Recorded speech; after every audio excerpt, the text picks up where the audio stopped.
Mahirap talaga ang magtrabaho sa ibang bansa, ngunit ito ang nagiging sandalan ng iba para buhayin ang kanilang pamilya. Nagtitiis ng hirap at pagod kumita lamang ng pera, tapos sa pag-uwi sa sariling bansa ay ang akala ng iba ay mayaman ka na. Ikaw, isa ka bang OFW na ang tingin ng maraming tao ay marami ka ng naipong pera? Kung ganon, ay tunghayan mo ang istoryang ito na tiyak ay kapupulutan mo ng aral. Matagal nang nasa isipan ng babaeng si Rosalie ang magtrabaho sa ibang bansa. Masakit kasi para sa kanya na makita ang kanyang pamilya na nahihirapan ng sobra. Kung minsan kasi ay nararanasan nila na hindi kumpleto ang kain sa loob ng isang araw at kung minsan naman ay nangungutang sila makabili lamang ng ulam. Hindi rin nakatapos si Rosalie sa kanyang pag-aaral at maaga itong naghanap ng trabaho upang matulungan ang kanyang mga magulang. Meron siyang isang nakababatang kapatid na wala na ring balak na magtapos sa pag-aaral kahit pinagsisikapan nilang magtrabaho para makatapos ito sa kolehiyo. Ate, ayaw ko na rin pumasok sa eskwelahan dahil hindi na rin naman ako ginaganahang mag-aral, sabi ng kanyang kapatid na si Benjo. Ano? Pinipilit ka namin pagtapusin, kaya hindi naman sapat na dahilan ang tinatamad ka sa pag-aaral. Hindi naman biro ang kumita ng pera sa pagiging isang lamandera. Dismayado ang sagot ni Rosalie sa sinabi ng kanyang kapatid. Pero talagang pagod na ako. Hindi niyo nga ako mabigyan ng sapat na baon, kaya bakit pa ako gaganahan na pumasok sa eskwelahan? Inis na sabi ni Benjo. Nang tumigil kasi sa pag-aaral ang dalagang si Rosalie, ay napili nitong dumiskarte ng pera. Sa pagiging isang labandera kasi ay nakakapag-ambag siya sa kanyang mga magulang upang maipagpatuloy ng kanyang kapatid ang pag-aaral nito. Ang kanilang ina na si Aling Narida ay nagtitinda lamang ng kung ano-anong bagay at ang kanilang ama naman na si Mang Antonio ay isang tricycle driver lamang. Noong tumaas ang presyo ng gasolina ay lalo silang naghirap. Nagtaas man ang pamasahe, ngunit mas lalong lumiit ang kita. Talagang hirap na ang isang pamilya, tapos ganito pa ang gagawin ni Benjo. Pangarap din ni Rosalie ang makabili ng isang bagong damit, ngunit marami siyang mga bagay na kailangang unahin. Palagi na kasing masama ang pakiramdam ng kanilang mga magulang. Kahit kasi nagkakaedad na ay wala pa ring tigil sa pagdiskarte ng pera. Anak, pwede bang ibili mo ako ng gamot? Ito ang pera. Ang sakit kasi ng aking likuran. Maghapon na lamang akong namamasada tapos ang liit-liit pa ng aking kinikita. Malungkot na sabi ni Mang Antonio. Sige po tay, pero ako na po ang bahalang bumili ng gamot at wag niyo na po akong bigyan ng pera. Katatapos ko lang naman pong maglaba at binigyan naman po ako ng bonus ni Aling Sita. Magalang na sagot ni Rosalie. Talagang lahat na lamang ng bagay ay handang gawin ng babae para sa kanyang pamilya. Talagang nalulungkot din kasi si Rosalie na makita ang kanyang mga magulang na unti-unti nang nanghihina nang dahil sa hirap ng buhay. Ano na kaya ang gagawin ko? Hindi ko sila pwedeng pabayaan. Malungkot na sabi ni Rosalie sa kanyang sarili. Lumipas pa ang mga araw ay isang matinding problema na naman ang dumating sa kanilang buhay. Ang kanyang kapatid kasi na si Benjo ay nanuntok ng kanyang kalaro sa basketball at nagdahilan ito ng pagkabali ng ilong. Ipinatawag sila sa barangay upang bigyan ng leksyon ang kanyang kapatid. Benjo naman, alam mo naman na ang hirap kumita ng pera. Tapos ngayon ay ito pa ang gagawin mo sa amin. Mag-isip ka naman ng tama. Wala ka na ngang ibang pinagkakabalahan. Tapos gagawa ka pa ng ganito. Nanlalambot na sabi ni Aling Narida. Paano naman kasi nay? Itinulak niya ako kaya nadapa ako sa sahig. Hindi naman pwedeng hindi ako gumanti sa kanya. Paliwanag ni Benjo sa kanyang ina. Bigla namang sumingit ang sinaktan na kalaro ng binata at ipinagtanggol ang kanyang sarili. Hindi ko naman po sinasadya na maitulak ko siya. Natural lang naman po sa larong basketball na kung minsan ay naitutulak mo ng hindi sadya ang iyong kalaro. Pagtatanggol ni Carlos sa kanyang sarili. Hindi totoo yan. Tinulak mo talaga ako. Kaya lang naman kita binawian. Tapos ngayon ay ikaw pa ang may ganang magreklamo sa barangay. Galit na sabi ni Benjo. Ngunit nang mapanood nila sa CCTV camera ang pangyayari, ay talagang hindi sinasadya ni Carlos na maitulak ang kanyang kalaro. Nakita rin nila na hindi lang isang beses bumawi si Benjo. Nang dahil doon ay aminado si Aling Narida na ang totoong nagkamali ay ang kanyang anak. Iho, pasensya ka na talaga. Ako na ang humihingi ng patawad sa nagawang mali sa'yo ng aking anak. Bibigyan ko siya ng pangaral para hindi niya naulitin pa ang bagay na to. Paumanhin ng matanda. Pero hindi pumayag ang mga magulang ni Carlos na matapos na lamang sila ng basta-basta. Gusto ng mga ito na sila ang magpagamot sa nabaling ilong ng kanilang anak. Pero paano na ang kanyang pagpapagamot? Wala rin naman kaming pera, kaya dapat kayo ang gumastos sa lahat ng dapat bayaran. Galit na sabi ng ina ng binata. Bigla namang sumingit si Rosalie sa usapan upang matapos na ang kanilang problema. Nakikita na kasi nito na para bang lambot na si Mang Antonio at Aling Narida. Sige po, ako na po ang bahala sa pagpapagamot ng inyong anak. Pasensya na po talaga kayo sa nagawa ng aking kapatid. Malungkot na sabi ni Rosalie. Maya-maya lamang ay nakauwi na sila sa kanilang bahay. Ibinigay ni Rosalie ang lahat ng kanyang pera, ngunit kahit na ganon ay hindi pa rin ito sumapat. Anak, hayaan mong umambag kami ng tatay mo para matapos na ang problemang ito. May naitatabi pa naman kaming pera. Malungkot na sabi ni Aling Narida. Pero Nay, pinaghirapan niyo po ang perang yan. Hayaan niyo na ako na lamang po ang gumawa ng paraan. Sagot ni Rosalie. Si Benjo naman ay parang hindi man lang nakokonsensya sa kanyang nagawa. Nasa isang sulok ito habang libang na libang sa paglalaro sa kanyang telepono. Benjo, wala ka bang balak na tulungan kami? Hindi mo ba naiisip na ikaw ang dahilan ng problemang ito? Galit na sabi ni Mang Antonio. Wala naman akong alam na trabaho. Sa susunod naman ay makakabawi rin ako. Sige, wag niyo na akong abalahin dahil baka matalo ako dito sa laro. Walang galang na sagot ni Benjo. Sobrang hirap na nga sila sa buhay tapos nagkaroon pa sila ng isang miyembro sa pamilya na magpapabigat sa kanila. Lumipas ang isang araw ay talagang pagod na pagod ang dalagang si Rosalie matapos niyang ipaglaban ng mga damit ang tatlong pamilya. Sa awa ng Diyos ay nakumpleto niya ang pera para sa pagpapagamot ng lalaking si Carlos. Agad siyang pumunta roon upang ibigay ang pera sa pamilya ng binata. Carlos, ito na ang pera. Pasensya ka na talaga sa inasal ng kapatid ko. Hindi ko talaga inaasahan na mangyayari ang bagay na to. Nahihiyang sabi ni Rosalie. Sige ate, wala nang problema sa akin. Alam ko naman na mabuti kang tao, kaya pinapatawad ko na kayo. May hinahong sagot ni Carlos. Sa pag-uwi ng babae sa kanilang bahay ay sinabi nito sa kanyang mga magulang na maayos na ang lahat. Pagkatapos noon ay agad siyang nagpahinga dahil bagsak na bagsak talaga ang kanyang katawan. Paano na kaya kami mabubuhay nito? Nauubos din naman ang pera sa pagbili-bili ng mga gamot ng aking ama't ina. Kailangan din naman namin kumain sa pangaraw-araw. Kailan kaya ako makakapagtrabaho sa ibang bansa? Nang sa ganoon ay mabigyan ko ng magandang buhay ang aking pamilya. Malungkot na tanong ni Rosalie sa kanyang sarili. Kinabukasan ay muli nilang naranasan na hindi makumpleto ang kain sa loob ng isang araw. Halos pumutok na ang ulo ng babaeng si Rosalie kung paano niya masusolusyonan ang ganitong klase ng problema. Ngunit maya-maya lamang ay nakita siya ng kanilang kapitbahay at may tao daw na naghahanap sa kanya. Rosalie, oo nga pala. Kanina ka pa hinahanap ng tauhan ni Ma'am Veronica. Ikaw daw ang gusto niyang maglaba sa mga damit ng kanyang amo. Sabi ng babae. Masayang-masaya naman si Rosalie at agad nitong pinuntahan ang bahay ng isang matandang mayamang babae. Ma'am, nandito na po ako. Pasensya na po pero wag na po kayong mag-alala. Ako na po ang bahala sa lahat ng labahin. Magalang na sabi ng babae. Maraming tao ang gustong magpalaba kay Rosalie dahil bukod sa mabilis itong kumilos ay talagang hindi nito pinapabayaan ang kanyang trabaho. Ang mga madidilaw na damit ay kanyang napapaputi at kahit na iwanan mo si Rosalie na mag-isa ay walang mawawalang gamit sa loob ng bahay. Ngunit maya-maya lamang ay binisita ni Aling Veronica ang dalaga dahil balak ito sabihan ng matanda na baka gusto munang magpahinga.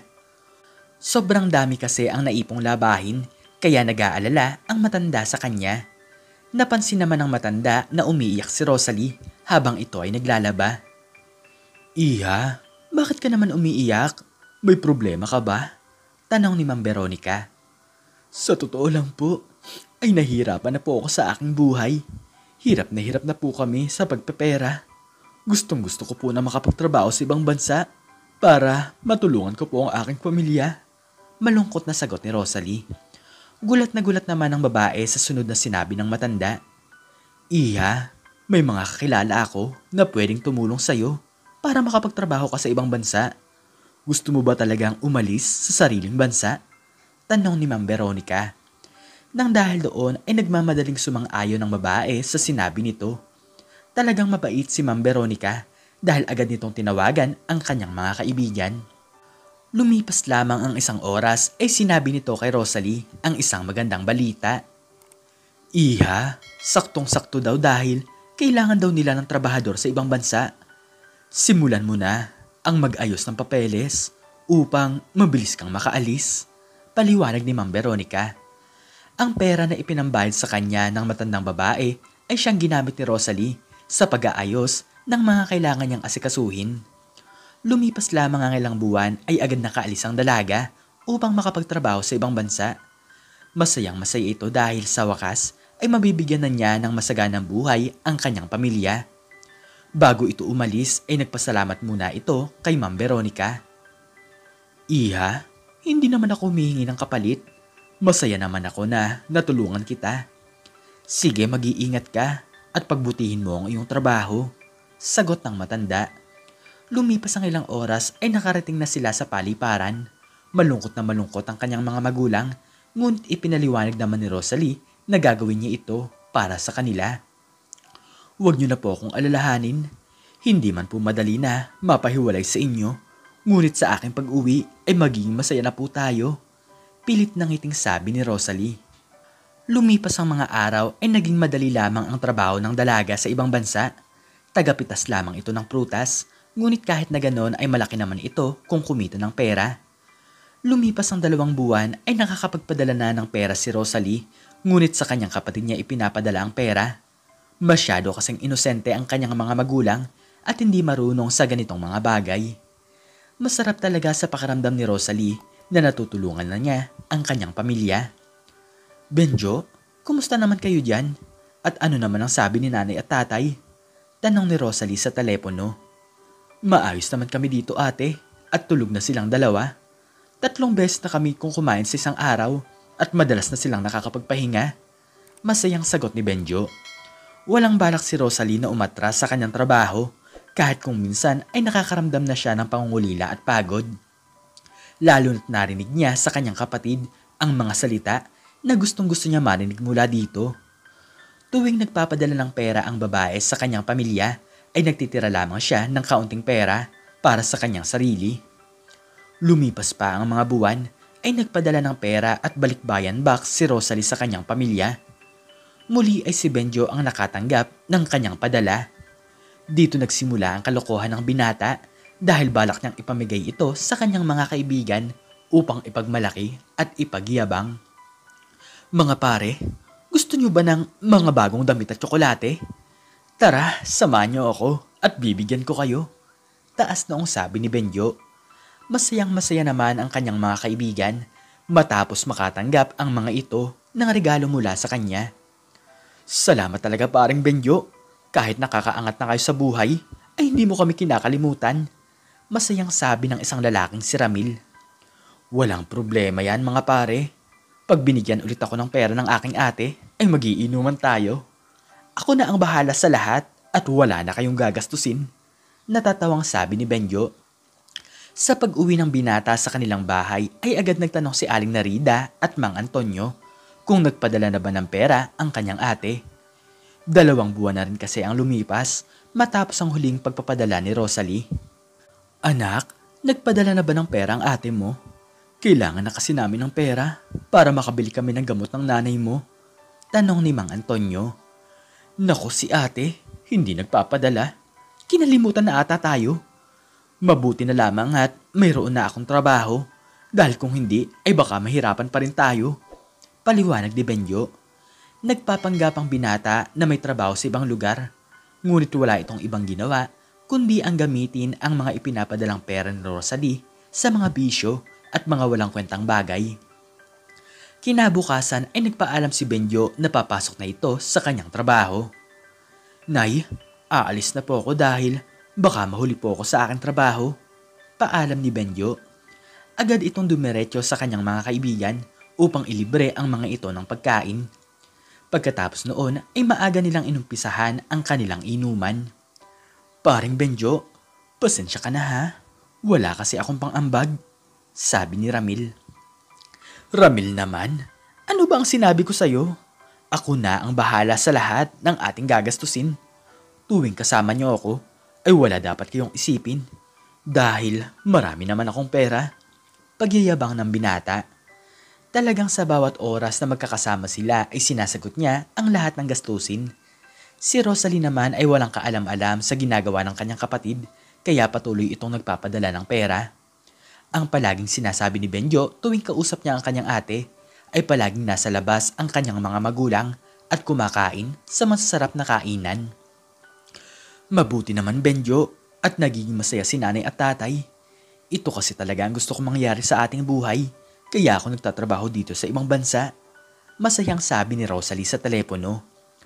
Oo naman ate, magaling na nga sila sa kanilang mga sakit dahil palagi na rin silang nakakabili ng gamot.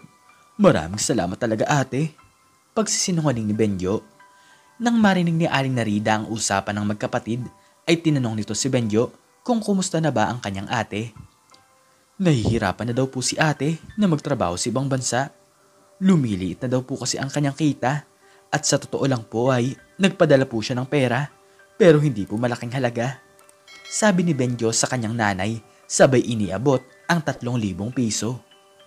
Lumipas ang 1 linggo ay muling tumawag si Rosalie upang kumustahin ang kanyang mga magulang. Nay, kumusta naman po kayo? Sumasapat naman po ba ang aking mga ipinapadala? Tanong ni Rosalie. Ngunit para hindi na mag-alala ang kanyang anak na nagtatrabaho sa ibang bansa, ay sinabi na lamang nito na sumasapat ang pera. Oo naman anak, maraming salamat talaga. Palagi kang mag-iingat dyan ha. Huwag mo na kaming padalhan ng pera anak kung lumiliit ang iyong kita. Nag-aalalang sabi ni Aling Narida. Ngunit bigla na lamang inagaw ni Benjo ang telepono sa kanyang ina dahil baka mahuli siya sa kanyang masamang ginagawa. Ate, lobat na pala ako. Sige, tumawag ka na lang ulit sa susunod. Nagmamadaling sabi ng binata. Lumipas ang 1 taon ay oras na ng pag-uwi ni Rosalie sa sariling bansa. Talagang masayang masaya siya dahil muli na niyang makakasama ang kanyang pamilya. Gulat na lamang si Rosalie nang makita niya ang kanyang mga magulang. Mga butot balat na ang mga ito na para bang hindi naaalagaan. Halos hindi na rin makatayo ang mag-asawa dahil mas lumala pa ang sakit ng dalawa. Nay, Tay, ano pong nangyari sa inyo? At bakit ganyan po ang itsura nyo? Palagi naman po ako nagpapadala ng pera para ang buhay nyo ay maging maganda. Nagtatakang tanong ni Rosalie. Anak, nahihiya lang talaga naming sabihin sa'yo dahil nahihirapan ka rin naman. Pero hindi naman sumasapat sa amin kada buwan ang 3,000 piso. May hinang sagot ni Aling Narida. Nay, hindi po totoo yan. Palagi po ako nagpapadala ng malaking halaga ng pera para gumaan po ang inyong buhay. Ang sabi nga po sa akin ni Benjo ay malakas na daw po kayo at palagi daw po kayong kumakain sa masarap na kainan. Paliwanag ni Rosalie. Pagkatapos noon ay agad hinanap ng babae ang kanyang kapatid. Nakita na lamang niya ito na nakikipag-inuman sa kanyang mga kaibigan. Gulat naman ang binata sa biglaang pag-uwi ng kanyang kapatid. Benjo, ano ang ibig sabihin nito? At anong ginagawa mo sa mga perang ipinapadala ko? Galit na tanong ni Rosalie. Ate, nakauwi ka na pala. Sige tara at samahan mo ako pauwi sa ating bahay. Nagmamadaling sagot ni Benjo upang hindi mapahiya sa kanyang mga kaibigan. Sa kanilang bahay nila ipinagpatuloy ang kanilang pag-uusap at talagang hindi makapaniwala si Rosalie sa kanyang nalaman. Ang lahat pala ng kanyang pinaghihirapan ay napupunta lamang sa wala. Napaluhod na lamang sa sahig ang babae matapos aminin ni Benjo ang kanyang mga kasalanan. Nang dahil sa kanilang pagtatalo ay biglang sumikip ang puso ni Aling Narida. Agad nila itong dinala sa ospital ngunit hindi sila pinapasok. Wala kasing pera ang natira sa kanilang pamilya. Maya-maya lamang ay tumigil na sa paghinga si Aling Narida. Ate, patawarin mo ako. Kasalanan ko ang lahat ng ito. Umiiyak na sabi ni Benjo. Ngunit hindi napatawad ni Rosalie ang kanyang kapatid, bagkus ay pinalayas niya ito sa kanilang tirahan. Nawala ang kanilang ina nang dahil sa kanyang pagiging makasarili at nang makahawak ng pera ay naging mayabang na. Walang kaibigan ang tumanggap kay Benjo matapos niyang matulungan ang mga ito. Talagang pera lamang ang dahilan kung bakit niya ito naging mga kaibigan. Lumipas ang mahabang panahon ay hindi na muling umalis si Rosalie patungo sa ibang bansa dahil siya na lamang ang mag-aalaga sa kanyang ama. Muli ay bumalik siya sa pagiging isang labandera, ngunit kahit na ganon ay nasasamahan niya naman ang kanyang ama. Si Benjo naman ay naging isang palaboy sa daan matapos maubos ang kanyang pera. Ito ang naging aral sa kanya matapos niyang lokohin ang kanyang sariling pamilya. Hindi mawala sa isipan ni Benjo na ganito pala ang mangyayari nang dahil sa kanyang kasakiman. Hindi pumasok sa kanyang isipan ang pwedeng mangyari sa kanilang kinabukasan. Hindi na ito muling umuwi sa kanila dahil talagang hiyang-hiya siya sa kanyang pamilya. Maganda na sana ang kanilang buhay kung hindi niya lang ginamit ang pera sa mga walang kwentang bagay. Nanatiling mahirap si Rosalie at ang kanyang ama na si Mang Antonio. Wala talagang magagawang maganda kapag nagpalamon ka sa pera. Hindi lang sarili ang maaapektuhan, kundi pati na rin ang mga taong nakapaligid sa'yo. Hindi sa panghabang buhay mayaman, kaya palagi ka magtipid at magsikap. Hindi yung nakatikim ka lamang ng kaunting salapi ay ipapalit mo ito sa isang matinding paghihirap. Ikaw, anong natutunan mo sa istoryang ito? I-comment mo sa baba ang iyong natutunan. At hanggang dito na lamang po nagtatapos ang aking istorya at sana po ay nagustuhan nyo ito. Please like, share, and subscribe. And click the notification bell para lagi kang updated sa mga bago kong istorya. Muli ay maraming salamat po at God bless us all.